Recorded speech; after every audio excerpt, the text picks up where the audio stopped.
하나님의 크신 은혜와 평강이 오늘도 여러분의 삶의 자리마다 충만히 마시길 기원합니다. 기도하겠습니다. 하나님 아버지, 맡겨준 하루를 시작을 합니다.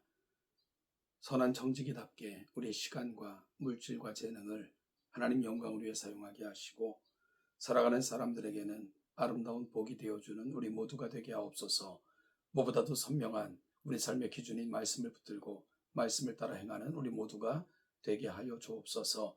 감사드리며 예수님의 이름으로 기도하옵나이다. 아멘.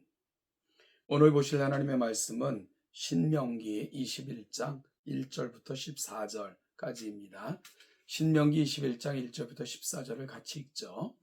내 하나님 여호와께서 내게 주어 차지하게 하신 땅에서 피살된 시체가 들에 엎드러진 것을 발견하고 그 쳐 죽인 자가 누구인지 알지 못하거든 너희의 장로들과 재판장들은 나가서 그 피살된 곳의 사방에 있는 성읍의 원근을 잴 것이요, 그 피살된 곳에서 제일 가까운 성읍의 장로들이 그 성읍에서 아직 부리지 아니하고 멍에를 매지 아니한 암송아지를 취하여 그 성읍의 장로들이 물이 항상 흐르고 갈지도 않고 씨를 뿌린 일도 없는 골짜기로 송아지를 끌고 가서 그 송아지에게 그 송아지의 목을 꺾을 것이요, 레위 자손 제사장들도 그리로 갈지니 그들은 내 하나님 여호와께서 택하사 자기를 섬기게 하시며 또 여호와의 이름으로 축복하게 하신 자라.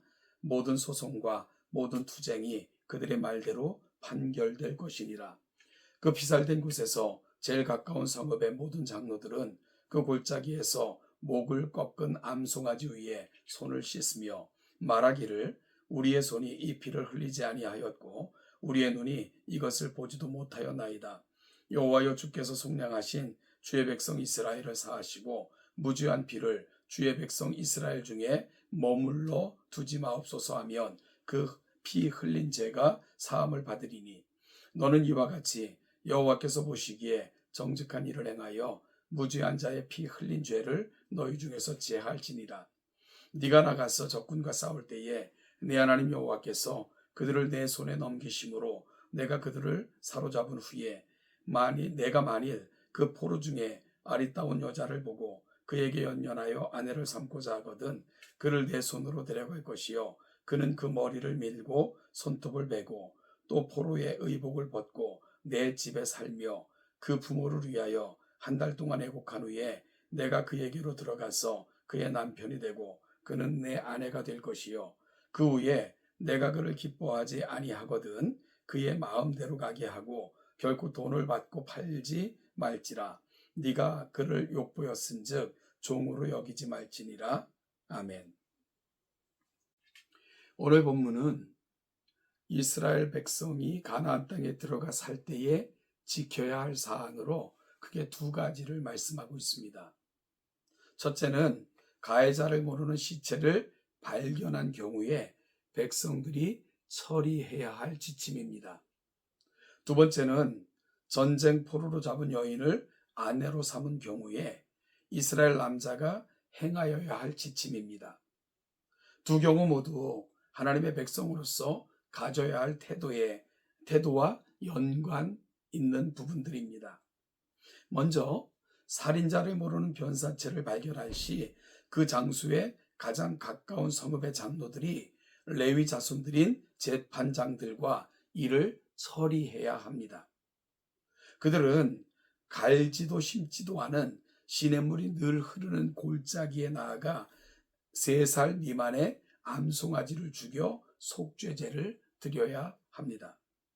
갈지도 않고 씨를 뿌린 일도 없는 골짜기란 밭으로 갈지도 못하고 식물도 심지 못하는 땅, 즉 경작하지 못하는 척박한 땅을 의미합니다. 험한 골짜기에서 그런 의식을 하는 이유는 만약 땅 속으로 스며든 대속의 피가 그 땅을 경작함으로 밖으로 노출된다면 속죄가 무의미하게 되므로 그것을 방지하기 위해서입니다. 그리고 다음과 같이 간구해야 합니다. 우리는 이 사람을 죽이지 않았고 이 사람이 살해되는 현장을 목격하지도 못했습니다. 주님께서는 이스라엘의 죄를 사하여 주시고 이 백성에게 무제한 살인죄를 지우지 말아주시기를 바랍니다. 라고 기도해야 합니다. 공동체벌은 단체 전원에게 책임을 물어 벌을 가하는 공동체 제재 수단의 한 방법입니다. 그 대표적인 예가 이 단체 기합이라고 할 수 있는데요. 고대 이스라엘은 신정국가로 살인과 같은 중대한 죄에 대하여 하나님 앞에서 공동체적 책임이 있다라고 여겼습니다. 이는 그 사회가 그런 끔찍한 죄가 일어난 데에 직간접적으로 원인을 제공하였으며 또한 그런 일을 방임하여 사전에 막지 못하였다 하는 것은 우리 모두의 책임입니다. 라고 고백했기 때문입니다. 범인을 알지 못하는 살인사건에 대하여 이스라엘이 속죄제를 드리며 정결의식을 행한 것도 그 이유 때문입니다. 그러한 것들은 율법에 명시되어져 있습니다. 살인죄는 6계명을 범한 죄로 아주 큰 죄입니다. 이스라엘은 선택된 제사장 나라이므로 하나님은 이 일에 대하여 공동 책임을 물을 것입니다. 따라서 이스라엘은 이 일에 대하여 무죄와 결벽을 증언해야 됩니다. 그렇지 않으면 이 사건에 대하여 책임을 면죄받을 수 없기 때문입니다. 죄는 대가를 치루어야 합니다. 그런데 그 죄는 개인에게도 책임이 있지만 단체에게도 책임이 있습니다.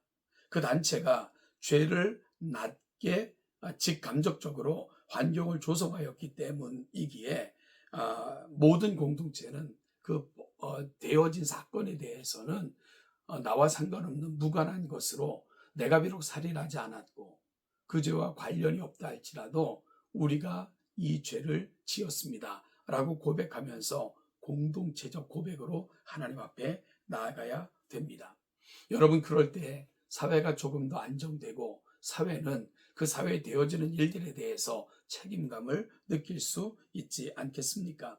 따라서 이 법이 가고 있는 그 목표 지점이 무엇인가를 가슴 깊이 깨달으면서 나를 넘어 공동체에 우리 공동체가 책임져야 될 그 영역에 대해서도 조금 더 하나님 앞에 의무감으로 고백할 수 있는 우리 모두가 될 수 있기를 간절히 소원합니다. 다음은 여성 포로 예우 문제입니다. 전쟁에서 승리하면 포로가 생기게 됩니다. 고대 사회에서 대개의 경우 포로는 노예로 쓰이거나 매매합니다. 여자 포로를 아내로 삼을 수 있으나 그 경우 곧장 아내가 될 수는 없습니다. 정해진 규례와 법도가 있기 때문입니다. 우선 집으로 데려와 머리를 밀고 손톱을 깎으며 옷을 갈아입힙니다. 이는 성결 예식으로 자신의 옛 이방적인 모습을 버리고 이스라엘 사회의 일원이 된다는 의식입니다. 그 다음 친부모를 위하여 애곡하는 시간 1개월을 줍니다. 이는 고향이나 가족을 잃은 슬픔을 정리할 수 있는 시간을 주는 것입니다. 그런 다음에야 두 사람은 부부가 됩니다. 그런데 그 후 남편이 그 아내를 싫어할 경우가 문제입니다. 그때 전처럼 종으로 팔아서는 안 됩니다. 아내된 그 여인이 원하는 대로 갈 수 있도록 해주어야 합니다. 왜냐하면 이스라엘 남자와 정식 결혼한 아내이기 때문이죠.